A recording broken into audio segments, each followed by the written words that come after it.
right. So the class is, going to be just me talking about what I've seen, reviewing people's CV, my experience writing CVs, my experience attending interviews and giving interviews. So as much as possible, take notes. While I'm talking, if you have any questions, feel free to drop it in chat. I'll definitely check occasionally to answer questions. After I finish talking, then we'll have a review of the CVs that have been sent in. If you have not sent in yours, but would still like to send it, it's fine. You can share it with me when we get to that time. So I'm going to start now by introducing myself. My name is Sheyi Onifade. I consider myself a serial entrepreneur because I'm able to come up with ideas very easily. To be able to turn those ideas to business, I went for BA certification, which is business analysis certification. That basically gives me the tools, the experience I need to convert ideas that I get. They will move from the concept of just being ideas in my head to be converted to actual businesses that can be sustained and become quite big. And I am also a certified project manager. I am the co-founder of Zuri Team Inc., Zuri Team Limited in Nigeria. And I currently work with coaching.com. Not many people know this, but I've decided to add it because this is a paid class. So you should have idea of other things that nobody knows. Coaching.com is a platform that it's like a marketplace for coaches. So a coach can do anything you want them to do, depending on what they are specialized on. Some coaches specialize in live teachings, some specialize in technical teachings. So coaching.com just brings them together, giving them the tools to be able to carry out their classes and so on and so forth. So that's where I work as program coordinator. As a program coordinator, that involves planning programs, planning projects, and putting things in place for events that we're going to be holding. And that's currently what I do. All right, so that's enough about me. I would like to hear about you too. So in a few seconds, just type your name in chat and tell me what you expect from this conversation we're about to have. Just go ahead and put it in chat. Basically your name, if possible, your location, then tell me what you expect from this conversation. I'll be reading some as we go along. So I'll wait for a few people to type in their name and the expectation from this conversation. I do this so that I can be sure everyone is still following. So occasionally, I will ask you to type. I will not ask you to talk yet, just for now. Just type things, type your name, and tell me what you expect from this conversation. It's always a good idea that wherever you attend an event, especially if you are paying, and in fact, even if you are not paying, any event you attend with the mindset of, I'm expecting something from this event. And, until that thing is solved, you shouldn't leave the event. So that will help you to come up with questions. That will help you to focus your attention on the things that matters to you at that particular time. All right, so I have one person telling me what he expects, and I'll be reading that. Fidelis is saying, is in River State. I hope it's a he, I think so. To improve knowledge on how to hack the job market. That's a good summary of what we'll be talking about today. Although I must confess, the things I'll be saying today might not be enough. Yes, say, okay, good. The things I'll be saying today might not be enough to call it to a hack for the entire job market. It's just going to be focusing on presenting yourself to certain, potential employers, recruiters in a good way so that they can call you for further interview. And then when you get to the interview, I will be talking about things you should definitely do, things you should do before going for the interview, and things you should do and not do during the interview. So even though it's not going to be the entire job market, it's going to be definitely a good part of it that can at least help you get in the door. Adepeju, my expectation, I expect to get better at putting my resume together and how to handle interviews. Definitely, I'll be talking about both today. Chigoze, I'm expecting to have more information on the things companies expect from applicants. Yes, that makes sense. I will talk about some of those too. And I must tell you, I've been on both sides of the coin. I've interviewed people before, and I've been interviewed several times. As I said, I work with a company right now, and I was interviewed before getting into the company. So definitely, you can expect me to have experience to share in both areas. Adebayo is saying, Knowledge on how to present myself professionally. Yes, I would also be saying one or two things about that based on my experience. I'll read Doyin's own, then we'll start with the class. I'm in Lagos. I'm hoping to get pointers to help me land the jobs I actually want. That makes a lot of sense. In our class yesterday, I remember mentioning that a lot of people just go after jobs without going after the jobs they want. I would also be sharing some experience in that light today. All right, so I'll just go to the next slide. So as we start this conversation, okay, hold on 1 minute. Oh, let's read this then. Uche is saying he's in Kwara State, serving. Good, that's nice. I actually expect to learn a lot about how to prepare a great CV and other skills that will put me at an advantage in a job pool. Yes, definitely. I'll mention a few things that you definitely need to watch out for while preparing your CV and applying for jobs. So your CV is like that summary about yourself that you send to the employer before they even get to meet you. It's like your opportunity to present yourself in your best light so that they can be curious enough to call you in for an interview. So as we have this conversation, I want you to think in the light of your own current position, your current CV, and the things you can do to make adjustments. If possible, open your CV and open your portfolio or whatever it is you have. And as I talk, just consider the things I say and see what changes you can make and see how you can be more effective at presenting yourself in the best light. So when you write your CV, the first thing you need to know is people don't want to read long sentences. So a skill that you need to learn is how to communicate, and not just in words, communicate in text. So you are able to say something in a very few sentences, but it carries more weight when people read it. So that's something I'll also be mentioning as we continue. Then once we get done with the tips, I would go ahead and review some certificates. Sorry, some some CVs. So our focus for today will be general CV writing tips, which I'll be starting very soon. How to prepare for interviews after you are called for jobs, and then individual CV review. I have a few CVs that have been sent in. We'll be reviewing some of them. Yesterday we reviewed maybe 6. I think we have maybe 4 today, so we'll be doing that. And then at the end of the class, for those that are actively contributing in the class, I'll be giving you premium access to a tool that I've been using for a while and I've been recommending for people. And in fact, I recommended it yesterday and the other classes I've heard before. And it's been helping a lot of people to prepare their CV. At some point also, I'll be sharing my own CV just to give you an idea of, that I'm doing the things I'm preaching, not that I'm just preaching so that you do it yourself. So let's get started. I want you to just read this and think about it for a few seconds. So what this means is, if the earlier you realize this, the better for you.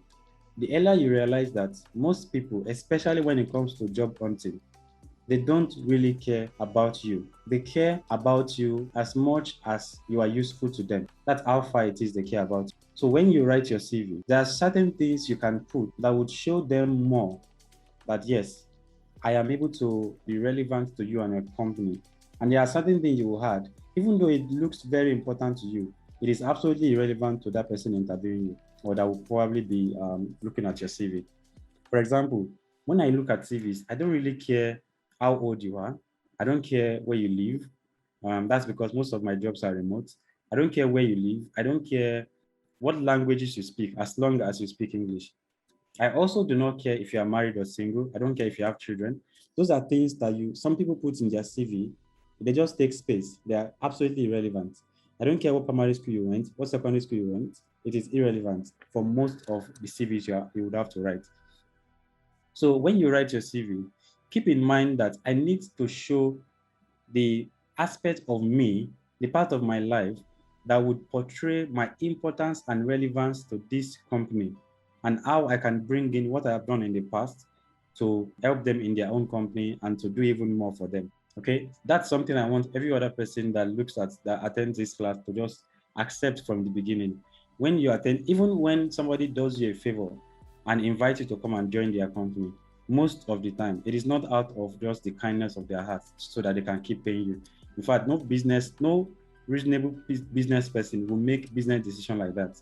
just out of kindness. It is how relevant you are to them that will make them call you in for interview or decide to employ you. So when you write your CV, that is a very important point to note. When you write your resume or when you create your portfolio online, those are things you should note. There are certain things you definitely don't need to put because it is absolutely irrelevant to anyone. And there are things that you just care about and nobody else care about. All right, so let's highlight certain things you need to do and some things you should never do when writing your CV. The first thing I have here is focus on the extraordinary things you've achieved in your former company rather than just listing your duties. I've seen several CVs, and in fact, most of the ones I reviewed yesterday had this flaw, and I'm sure some that will be reviewing today will have the same flaw. People tend to write the name of the company and then list their duties in that company. In the real sense, not many people care about the duties you did in the company. They want to know what was the extraordinary thing you did while performing those duties. So it shouldn't be, I worked at Google as a software engineer and my daily activities included this. It should be, I worked at Google as a software engineer, and during my time at Google, I was able to increase efficiency by 50% and my delivery rate was 100%. That makes more sense than listing just your redundant duties that you performed at Google. That is because from your job title alone, most people can tell what are the likely things you did at Google. So you don't need to list those things again. Just focus your attention on the extraordinary things you were able to do while working at Google or wherever it is you work. Let me give another example. Uh, I worked at, let's say I worked at a radio station and my everyday activities was went on a show and announced the shows. Sometimes I announced news. That is irrelevant to anybody. We know what you do at a radio station as a presenter. We know what a presenter is supposed to do. But what will make you stand out is as a presenter doing your normal duties. What are the extra things you achieved for that company? And adding figures and percentage and numbers usually works wonders a lot of the time. You stand out from every other person that just comes and lists their duties and responsibilities while at the office. You need to list your specific extraordinary achievement in that company. Now, this brings me to the next point. Everywhere you work right now, that's how you should be thinking. What would I be doing that would help me when I want to get to my next role, or when I want to apply for a visa, or when I want to start my own partnership and company? What would I do right now that would be of help to me when I add it to my CV? Don't let any boring job keep you boring. So finally, on that point, I have also seen people just list the name of the company, believing that the company is so popular that everyone will be impressed that they work there. But it doesn't work that way. Nobody is impressed that you work at Flutterwave or that you worked at Google. They are more impressed by the things you did at those companies. So when you list a company name, under it should be your role, which is probably your title. And then after that, make sure you list the things you have achieved, extra things you achieved outside of your normal duties in the company. Okay, save your CV with the right name. I received some CVs that had some weird names, like my CV, my curriculum, whatever that V word is, my resume. Those kind of things shouldn't be that way. You need to save it with your name and your current title. So I'm going to be showing you an example of that as we continue. So the things you should never do, don't ever lie on your CV. A little bit of exaggeration is allowed sometimes, but lying, an outright lie, will put you in trouble. Anything you write should be something you can defend correctly, rightly defend, So do not lie, but it is allowed for you to, exaggerate a little bit so that you present yourself in the best light. And then when you get a chance, you can express more about that particular thing. Then I said, do not formulate figures or misrepresent your past employers. This is very important. When you write your CV, don't say things like, all of us were fired because our CTO was not a very good developer, or our manager did not fully understand what we were trying to achieve. Those are things you should never have. Just focus on yourself and the best thing you did in that company. Even if you got fired or if you left because of bad blood. All right, something you should ever never do is just listing your employers without specifying what you achieved there, which I've already said on the other side. Don't forget, if you have any question, as I'm talking, just feel free to post them, and I will definitely look at them in a few minutes. All right. The next thing I want to talk about is highlight your goals, your skills, goals, and experience. So when you write your CV, you need to find a way to express the things you can do, the things you have done, and the things you plan for the future. That way, the employer can look at your experience, look at what you are doing right now, and consider if you're a good fit for their future too. So you don't have to waste your time going for interviews that never really make sense to in the first place. Nobody wants to waste time. So let me start with the first one. To highlight your skills, your goals, and experience, the first thing you should start with is your summary. Every CV should have a summary at the top, or your resume should have a summary at the top. Your portfolio online should have a summary at the top. The summary should be like 2-3 sentences that presents you, that communicates your experience, that communicates your skill set right now, and communicates your future plans. And it should never be things you copy online, because I've seen several people copy generic things online and just put it on their CV. Although you can use those things as templates, like I'll be giving you some templates today, but you should never just copy things and use, because just like you that is copying and using, others are doing the same thing. And recruiters can easily spot those things when they look at your CV. So if you have some random adjectives or verbs to show yourself, then it means you probably copied it somewhere. So that is that about summary. Every CV should have a summary at the top that correctly outlines your skills, your goals, and experience in just 2-3 sentences. Okay, we are still on track. Okay, your education. List all relevant education, certificates, anything that is relevant to that your role you are applying for. So let me give an example. I prefer to see internships under education.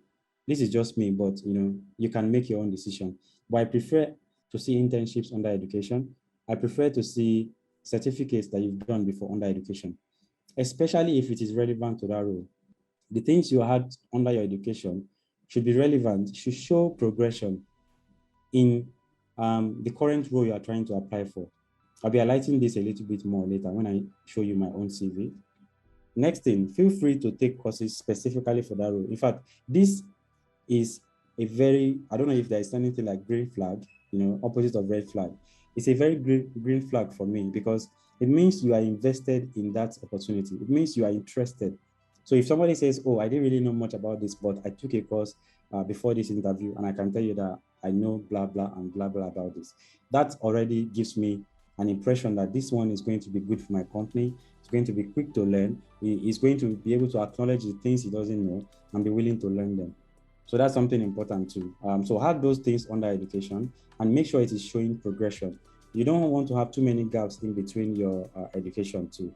You want to show that you keep learning and you keep improving. Okay, so the next thing is experiences. Depending on the role, do not list very short-term experiences. Don't show that you are doing too many things at the same time. So let me take a few minutes to explain this. When you write your past experiences, which is basically the jobs you've done before, either paid jobs or volunteering jobs or open source things you've done before, you want to make sure it is not too short. Adding 5 rows, and in all those 5 rows, like I saw one CV yesterday, and he added maybe 5 rows, and all of them happened in 1 year. That's a very serious, a very red flag for many employers, because it shows lack of commitment, lack of persistence. It shows a lot of bad things you don't want on your name for your employer to know. So you need opportunities that are a little bit long term. An employer will not mind seeing you have just 1 or 2 past experiences. It is not in the amount of companies you've worked for before. It is what you achieved in those companies. So if you have 2 jobs or whatever, even if you've never had a job before, but you listed 2 experiences, and one of them was just a volunteering experience, and the other one was just an open source thing that you created. And under each of those experiences, you have something extraordinary you listed. As an employer will probably consider you first before you looking at somebody who has 10 roles with nothing extraordinary under them. So highlighting your experience, avoid adding things that are too short, and make sure you highlight things that are showing your extraordinary achievement in those places. And also, do not show that you're doing too many things at the same time. During one of the CV reviews I did, the person had like 4 companies and it is all 2020 to present, 2021 to present, August to present. Those kind of things are bad for you because I want to employ somebody who can dedicate time to my job. I don't want somebody that is already doing four things. And when I ask them, will you be leaving those jobs? They will say yes, but in the recent, they might not leave. So you want to avoid that. Now, I do this trick on my LinkedIn, because the company I run, we are not earning that much money yet. I do freelancing, I do other things. So on my LinkedIn profile, I change the end date of some of my jobs, maybe every 3 months, even though I still work in those places. But because I don't want to block some opportunities from coming my way, I adjust those end dates, sometimes.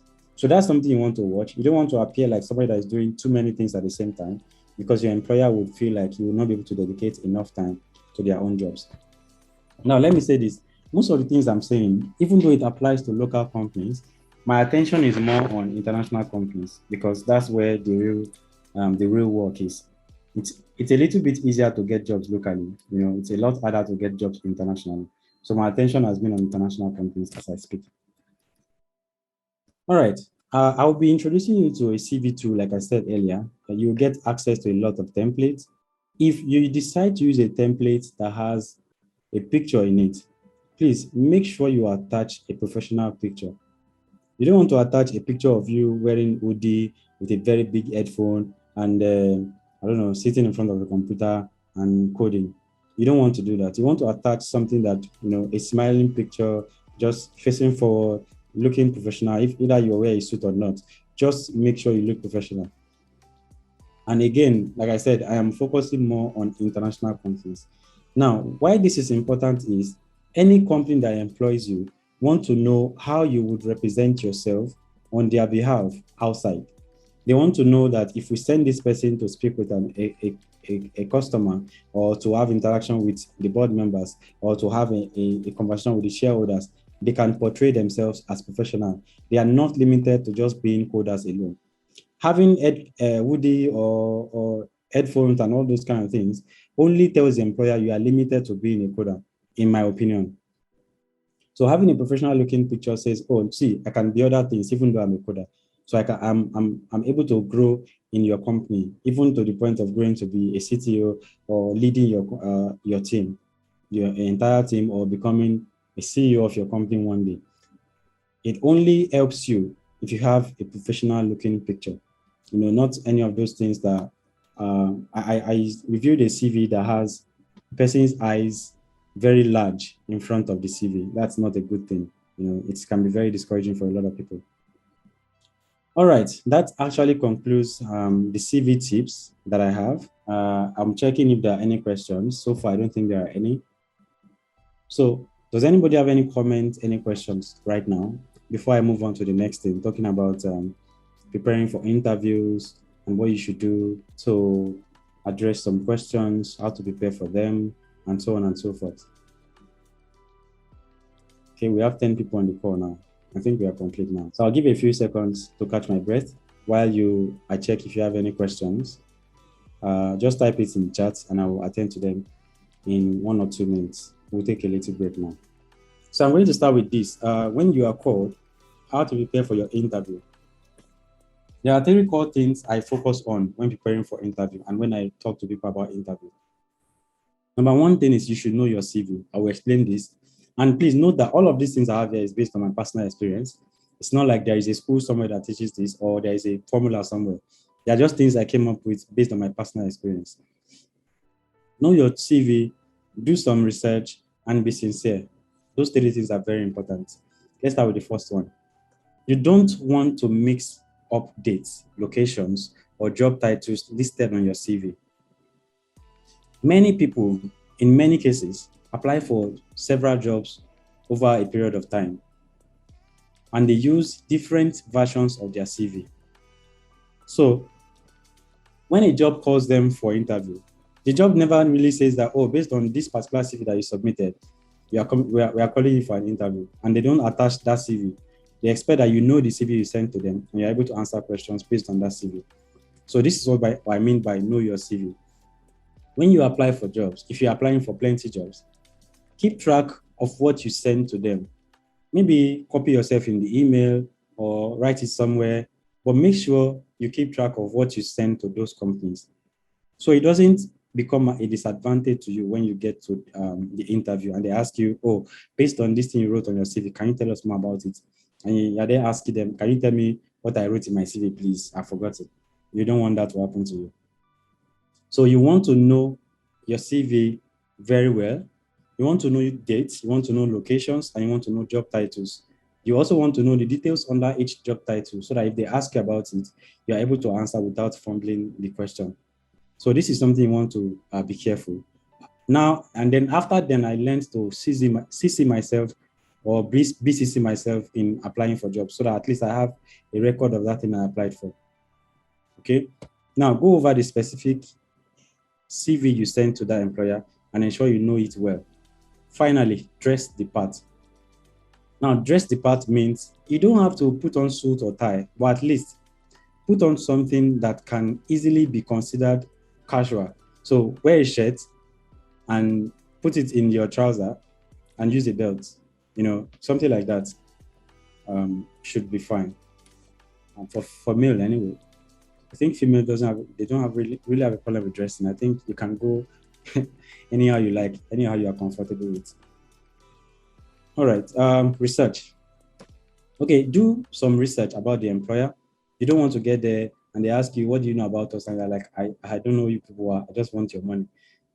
People are more interested in, working with you if they see that you're interested in them. So do a little research, look for their website, and if possible, try to know the individual that sent the email to you. Just go to their LinkedIn and check their role, check those that will be attending the interview, and just to not be surprised when you get there. And do some research about the role. That researching about the role also includes searching for potential questions they might ask. There are certain questions that they would always ask in any interview. They will ask you to tell them about yourself, which is something you need to do. They will ask you, some questions are just specific for certain roles. So do a little research about the role and look for questions that have been asked before in the past and practice how you will answer them and mark yourself. Okay, finally, I said, know that everyone wants to have a conversation with you if you can show them you are interested in them. And the only way to show them you're interested in them is to do some research before the conversation happens. All right, finally, I said, be sincere. When being asked questions, be sincere. You don't have to be correct about every question. If you don't know what that question is, if you don't know the answer to that question, there is nothing wrong in saying, oh, I actually don't know much about this, though I've seen it online, but I know if I dedicate some time to it, I can learn it in a short time. That shows the employer that, number one, you are sincere with the things you know and don't know. Number two, you are willing to learn. Number three, you are promising to learn it in a short time. That's already an advantage to you. You have already shown things that employers want. Ability to learn on the job and learn fast. So don't be afraid to say, I don't know the answer to this at this moment, but I'm confident I can figure it out in a short time. So this also depends on the question. They shouldn't ask you, tell us about yourself, and you're saying, I don't really know much about myself right now. I can answer you in a few weeks. You can't do that. They don't want to say, tell us about the role you've done in the things you've done in the past, and you're saying, I don't really know much about it. But if it is something you don't know about, for example, if they ask about a framework that you've never used before, and you're saying, well, I've had this name, but I've never used it before, but I'm willing to learn it. That's different. That's something you can definitely say at an interview. All right, our next slide, just a few more tips about preparing for interview. I'll just rush over them because I wanted to just use 1 hour for all of this. Let's see. All right. So prepare and practice some answers to certain questions they will likely ask for. For example, tell us about yourself. Now, when they say tell us about yourself, they are not asking you to tell them about yourself per se. They are asking you to tell them about the aspect of your life that is relevant to them and their company. So when they say tell us about yourself, they are not saying, for example, I've seen somebody say, oh, my name is blah, I was born in blah, to a family of blah, my mother is doing blah, my father is doing blah, I'm the second of 7 children. Those are not the things they want, So when they say, tell us about yourself, we are not going to be talking about where you were born, which hospital they gave birth to you. No, nobody cares. To be sincere with you, nobody cares.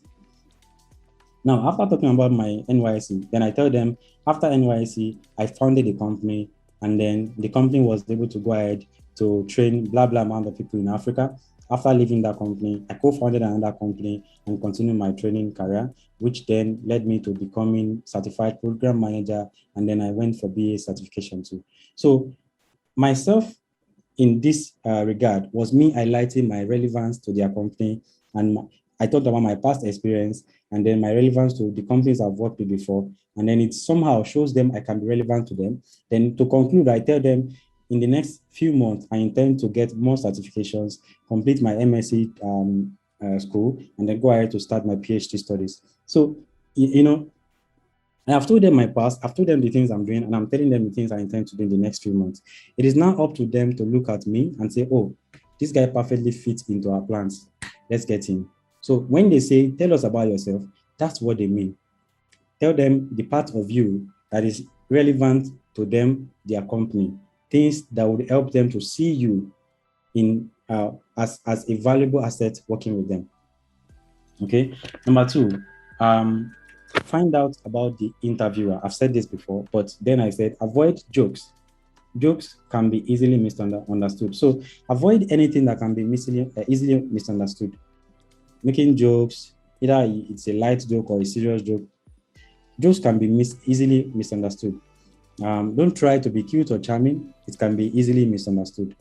I was interviewing somebody one day and he kept licking his lips in a weird way. He kept adjusting himself. It was very irritating to all of us that were interviewing him. So you don't want that. You don't want to put off those that are speaking with you because you are trying to fake being cute or charming. Just be yourself, be professional. When they make jokes, however, you can smile, but don't ever lose yourself, laugh and fall off a chair. Don't do that. Don't try to impress them by laughing too much. Smile, you can laugh, it's fine, but don't be extra at doing that. Okay, number three, if you are, of course, this is a no-brainer. If you are interviewing with people remotely, you need to get a good internet connection, go somewhere with a good connection, or go somewhere with a good background. And, you can use one of those virtual backgrounds. It's fine. If you don't have a good background, just to avoid distractions, it's fine to use virtual backgrounds. Number four, calm yourself.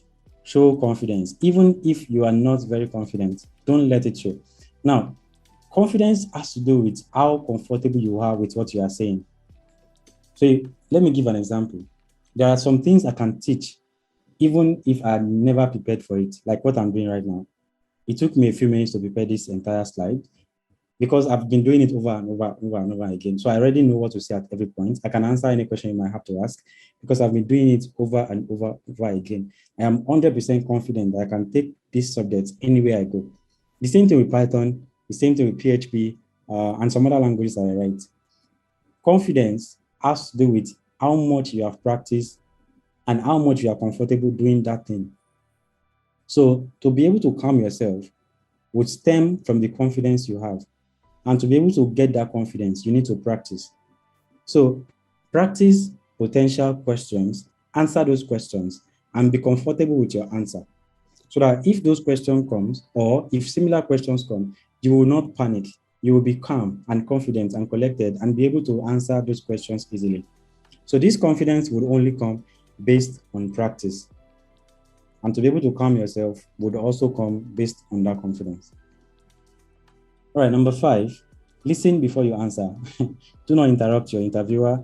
Do not finish their sentence for them. This is extremely irritating for me. I don't like people doing it, and it puts me off a lot. And I'm certain, I've spoken with many recruiters. I'm telling you, they don't like you when you do that. It's like you are impatient to let them finish their own sentence themselves. It can be very irritating. So don't ever do it. I know some people are very used to doing it, but it's something you want to avoid and consciously stop doing. So don't finish people's sentences for them. Don't interrupt them. If they're asking a question, no matter how many pauses they have in between, if you are not sure, for example, if somebody talks and pauses and they start looking at you, expecting you to say something, you can say, oh, can I answer now? Do you understand? Just say, can I answer now? And they will say, yes, definitely, go ahead. rather than just jumping in and interrupting them, because a pause does not necessarily mean answer. A pause might be the person trying to remember or collect themselves. So that's something you want to note. And then the last point here is, if you lose your line of thoughts while answering a question, conclude what you are saying and ask, I hope that answered your question. This is very relevant. And I did this, I've done this before several times. So sometimes when you are nervous about the interview or whatever, you tend to lose your thoughts when you're answering a question while you are speaking. So you just keep talking and you don't know what you are saying. Then you catch yourself and you're like, wait, what was I saying? But you don't want to let it show too much. Just try to stop what you're saying and say, I hope I answered your question. Usually, they will respond by saying something like, oh, no, you didn't answer at all. This is what we mean. And then they repeat the question. Or they say like, oh, yeah, you answered the question, but you can still shed more light. So that's how they will react to this question you're asking them. Or they can say something like, yeah, definitely, you perfectly answered the question. Thank you. So those are ways you can undo losing your thoughts while answering a question. Stop what you are saying and say, oh, I hope I answered your question. Or would you like me to explain further? That would help you to get a reaction from them. Then you would have an understanding of if you actually answered it or not. All right, I think that's the last slide I have based on interview. And now I can take questions on that. Yeah, we are still on track. This is supposed to be for 1 hour, and I think we are just 1 hour, 14 minutes in. All right, do you have any questions based on interviews and so on before we go on to the next session? So I'll also take a little break again and drink my Red Bull again. Any questions? So any other question? Who else want to share? So I might have to call 1 or 2 persons to tell me what you've learned from this conversation. And if you have any question, so just tell me, oh, while you are talking, I learned this and I'm going to apply this to my new CV and so on. So I need 1, 2 persons to say something about that. Raise your hand and I'll call you. So who wants to go first? Okay, Fidelis, please go ahead. Okay, good afternoon, sir. Good afternoon, boss. So it's been an interesting session. I've written my CV. I've written different versions of my CV for different roles since I decided to go mainstream, because since I left school, I've been freelancing, and so I made the decision to start looking for a regular job. That was 2019, 2020. But having written my CV and applied in several places, I've never been invited for an interview. So that has been discouraging. So yeah, the session was an eye-opener. I've taken note of some very important changes I'll be making to my CV right now. From the sizing, the spacing, the use of terminologies, and all that. So I'll be making those changes and I'll be sure to send it to you once I'm done. Hopefully I'll come up with something better after that. So thank you very much. I've enjoyed it so far. Awesome. Thank you for that feedback. And I'm looking forward to reviewing when you complete remaking it. All right, 1 more person, please. Anybody want to say anything else? Okay, Chigozie, go ahead, please. Okay, thank you. Basically, for a few years now, I've been writing CVs severally. Like, actually, this my new CV. I used a tool like that to write it. I'm using a template sort of. But I think they said this a CV application to just make things easier. Because I've tried alignment and some other things to make the stuff look good. But the problem I was having initially was finding a way to actually present the jobs I've done along the line, because I did a lot of freelancing on Fiverr. I even recently got into Upwork. So over the years, I was trying to find out a way to actually present it, because whenever I send a CV to any company, it's almost like some of them only call me when they see the voluminous amount of skills I have. I think I had someone call me like a few weeks ago. When they get to a point, they want you to actually do almost everything.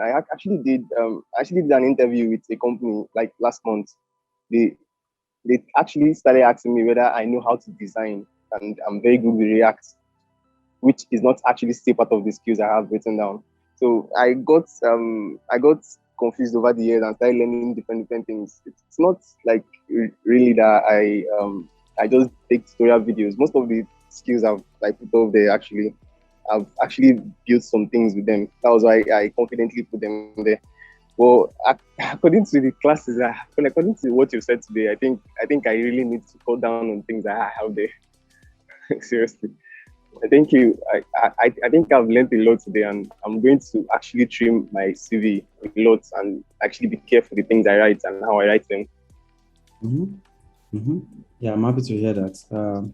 Again, I have experience working both locally and internationally, and it's a lot easier for people to call you when you are a specialist at one language, especially for tech.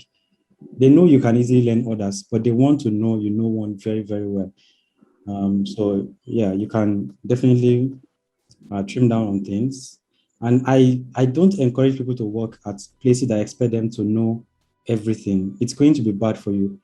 I remember working somewhere and they expected me to do everything. They wanted me to do mobile development. They wanted me to do front end and back end. They wanted me to design. And when I tell the manager that, but this you're asking me to do, it's design. Can we get a designer? He says, no. You're a developer, you're a tech person, you can do all things. So locally, a lot of people assume that because you use computer. In fact, one even asked me to go and repair a computer that's spoiled. I was like, so I should repair computer because I write code. That is the problem we have locally. And you don't want to start encouraging it. You need to be specific. And if they ask you during the interview, can you do these things? If you can say, yeah, I can do them, but I'm more comfortable using these languages than using that. But I can also learn other things easily. So, but me, I'm more interested in international jobs. I think you should be more interested in those ones too. Even if they don't pay well, their payment is still far better than local jobs. So, and some of them will be willing to even fly you out of the country just so if you are that good enough. And yeah, for example, some companies do onboarding for like 3 months, 3 to 6 months. Like coaching.com, onboarding is like 6 months. Onboarding, in 6 months, you are getting paid, you are learning things about the company. You are not doing anything specific. You are just learning, you are shadowing somebody, you are getting minor tasks. That's how they do their own. That's how most international companies do. Give you time to learn and grow. They just want to see in your CV that, yeah, this person has the ability to learn and is very good at one particular thing, then we can help them to grow into other things. But local companies, 1 week, they expect you to start delivering things and be a rock star immediately. So that's why most of the time I usually tell people to focus more on international roles, getting ready for those ones, do local jobs just to gain more experience, to get some money. But ultimately you should be looking at international ones. All right, so thank you all for sharing that. Let's go to the. Okay, I think there is somebody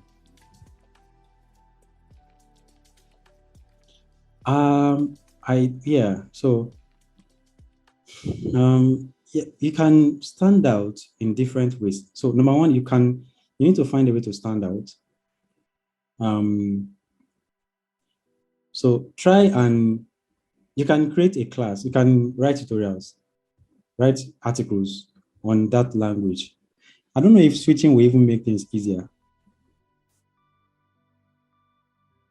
I honestly don't know if switching to JavaScript will make things easier, but I think one thing you can do to stand out in Python is to write tutorials, do free jobs, not free jobs, get involved in open source, organize some free training, maybe gather 2 or 3 people and do some training. And what else? And yeah, you can also learn JavaScript. In fact, if you know Python, I don't know why you don't know JavaScript. It's like easier than Python anyway. So you can learn Python, you can learn JavaScript, but I don't know if switching totally is the best, because to me, Python is a lot more relevant both locally and internationally than JavaScript. To me, I might be wrong, but with Python, you can do a lot more than JavaScript. So I wouldn't advise that you just switch outrightly. Maybe learn JavaScript in addition to your Python, and stand out by doing tutorials, creating tools, writing, posting video tutorials, and so on. Being more outspoken in the Python community. There is a Python community that I belong to. I don't know if you are there, but you can join those communities. I post jobs there too, so you can join those communities and so on. I hope that helps. If you have a follow-up question, you can post it, but I'm not sure switching would make things a little any better because there are so many people writing JavaScript, I must say. So it might be a little more difficult to get JavaScript jobs, even though it is abundantly out there, but you still need to do other things to stand out, which is not language specific anyway. All right.